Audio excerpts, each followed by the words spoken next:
serious rain. Texas is not meant for this much rain.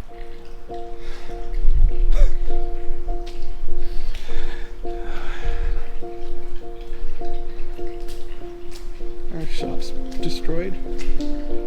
Daniel Holbert, the owner of the Normal Guy Supercar in Liberty Hill, Texas. How have you been up until now, and how did you find out that your business was flooded out during the process of this? Sure. I was actually at home.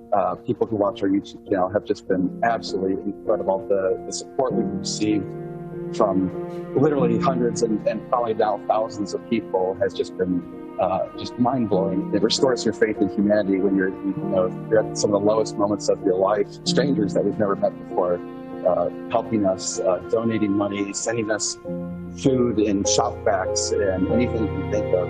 It's been really heartwarming.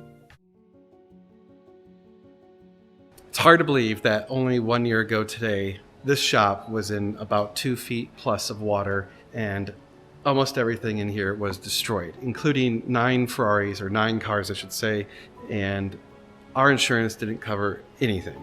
So if you guys saw those videos, I'm sure you did, and you're watching this now. This is our video giving a tribute and thanks to all of you. So I first of all want to just talk about the community, not just you guys, but the community here in this area is still recovering from those floods. It was absolutely catastrophic. There are still homes that have not been rebuilt. There are many lives that were lost, not just on July 4th, but also July 5th when our shop flooded. It was just an absolute tragedy. You know, July 4th was when all those campers were killed down closer to San Antonio, and that was an absolute tragedy. And then the next night was when our shop flooded. Well, I'm still speechless to think about that. We actually are here. We made it. In no part thanks to our insurance, but in huge part thanks to all of you.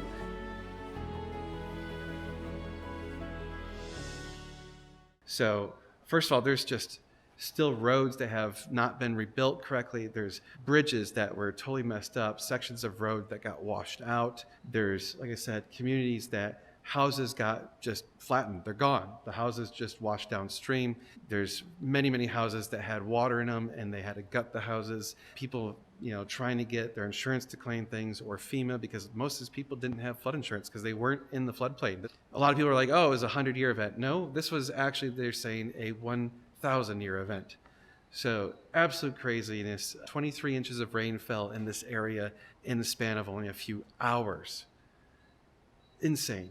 The rates at which rain was coming down was like 4 and 5 inches an hour. This is hurricane levels of rain from a storm just sitting here. Wasn't moving. It wasn't, for the entire night. Well, I wanted to walk around and show you that we've recovered. And again, this is because of you. We made it. We survived. If you saw the footage there, the initial reactions from both Josh and I were there was just no way. In fact, on that Saturday, the only thing I thought about was, how do we mitigate our losses so that we can wind down the company with as little debt as possible? That was my thought. I went to bed that night thinking, how am I going to shut down this company and pay back my debts? That was what I was trying to do. I was trying to figure out how much could we recover from the building, how much could we take and get the cars still sold off for, and lose, substantial amounts of money. And we did lose huge amounts of money on those cars. So there was 5 cars that were ours, 4 cars that were client cars. The 4 client cars were taken care of. Their insurance did cover them because most automobile policies have flood insurance in America. For some reason, our dealership insurance did not. We do now. And we have flood insurance on the property as well. So we have flood insurance on both. But first things first, let me show you the status of the building itself. So we've done extensive mitigation strategies to make sure this never happens again. So let's take a walk out back and show you the trench that we made. All right, so first off, water came down right here and washed out this whole area. So this area actually washed out and eroded probably about 2 feet deep. So we had to go get new soil and rocks and dump it in this area to actually bring it back up to grade.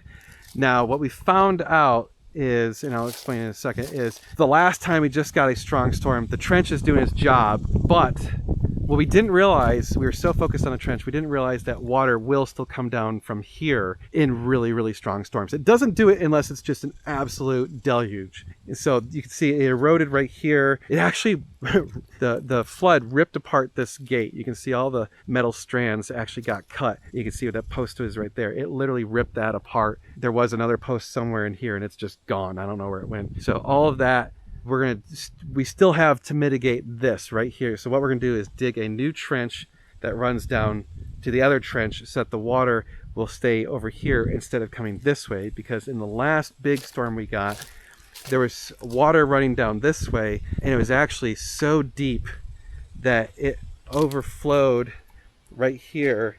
It was going into the door right there. So we had a tiny bit of water coming into the shop, but it was nothing substantial. It was only, you know, a trickle of water compared to before. So that's the only thing we have left to do to mitigate and feel like the property is 100% safe from flooding. So all of this got messed up. We had a French drain that totally got ripped out of the ground from so much water running through it. So we had to repair all of this. You can see we had to dig out a bunch of stuff here. Now here's where the trench actually kind of starts. You can see this is where the water comes down. So it's really fascinating that the water flows over all of this. So even though we're down a good 4 or 5 feet, that means that the water is at that level behind us. So we're sunk down.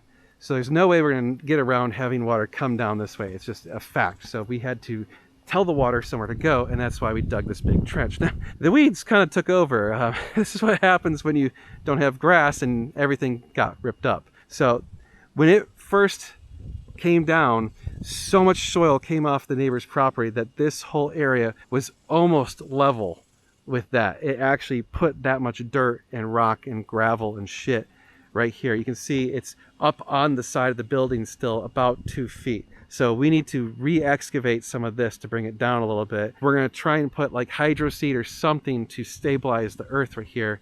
And we're going to just kind of dig this out 1 or 2 more passes just to clean it up, because now that it's been a year, we've had a couple big storms and you can see it's washed in new silt and stuff, and it actually kind of clogged up the trench a little bit. But the trench is really effective. We see it working when it rains, and water just flows super hard down that way. So let me go show you from that side of the property what it looks like, because I can't walk through the trench because it's usually kind of muddy. So in our front yard, so much water came through this way that it actually eroded all of this as well. So this is all new gravel and new dirt that we had to put in here because it was down about 2 feet right here. Thankfully it didn't wash away any of our asphalt or the concrete. And see how there's these paths of dirt and rocks? All of those are actually from the flood. All of this used to be beautiful grass. It was just a nice yard right here, but it got pushed out this way. So we kind of decided to turn this into a parking area. And you can see all this gravel got pushed away here. It eroded a bunch along here. It destroyed some parts of our driveway a little bit. And all of this, the water was up to about here, about this tree. So from here over past that fence where that yellow sign is, was all water, and it was moving rapidly down this way. So there was just a huge, you know, it's probably, I don't know, 50 feet wide, maybe 100 feet wide, just river running down that way. So all of this during the big storms is underwater, and you can see our culvert right there wasn't even big enough to handle all of it. Water would actually come over the driveway, so that would be maxed out 100%, and water would just be dumping down the street coming this way. Now the reason it all flows this way is that eventually it goes down here into the San Gabriel River. So it meets up. So this is all flowing downhill, and probably about a half a mile to a mile that way is the San Gabriel River. So you can see here's that storm, by the way, was so bad that it eroded all of this. They had just put this in like a month prior, and it broke this piece and actually shifted it down, and so they had to re-concrete all of this. So they had to redo it. You can see they actually had to dig out right here and put new asphalt, and all of this over here got messed up. Like all of this was just totally messed up, and it totally eroded the temple's driveway. And you can see even in the last storm, it deposited all this silt and dirt and shit out here because it was flowing out here so much. So, and even the last storm eroded this. So this is nothing compared to what I did before, but you know, you get an idea of what happens. And so down there past the other side of that new road is where the San Gabriel is. So here's the other end of the trench. You can see it's sloping down this way, and then it starts to curve to the right, and that's where it meets this runoff creek. So during the last storm we had, this area was just a fast moving, rapid river coming from up there. It was all the way wide, so I wanted to dig it out a little bit more, but it was doing its job and keeping all the water away from our shop. So you can see it kind of flows down here. You can see where it deposited a bunch of silt, so I need to get that out of here so it flows a little smoother. But it comes down here and then meets with this, and then they go that way. So during really strong storms, it doesn't really flood over too much right here, although you can see it has in the past before we had the trench, and this is where the flood deposited all of this dirt and stuff. This used to be all grass, but now it doesn't really flood over too much before this tree. It starts overflowing down here because basically the stream starts to kind of level out. So it's still coming downhill. As you can see, it's all uphill that way. It's flowing downhill, and then it kind of goes flat. And once it goes flat, it spreads out. So we haven't obviously had another storm to that level, but we did have a very substantial storm that was raining at a rate of 5 inches an hour or so, and it dropped about 8 inches in total in about 2 hours. And that storm was really, really strong. And that was the storm I was telling you about. Put a little bit of water in the front. So we have a tiny bit more to do to make sure that we're totally safe. But the trench did its job. It was very nice to see that working. It was great to see that plan is functional. So I suspect even in an insane situation like we had last year, the trench would mitigate the water enough to where even if it came in the shop, let's say even if we somehow screwed up and didn't make it big enough, it would only be a little bit of water. It wouldn't be the feet of water that we saw inside the shop. So another thing that we did is we put in water sensors. We have multiple water sensors and from different brands. So we have different systems that all report to us if there's any water in the shop. So if you remember, all the water came in from that door back there. It blew that door open. It was so much force that it ripped the door off its hinges and then filled up the shop. And then again, it was so much force, so much pressure that it blew that roll-up door in the corner off its hinges. And because of that, everything flowed that way. So everything in the shop that could float ended up down there in the corner where the yellow car is. So everything went that way.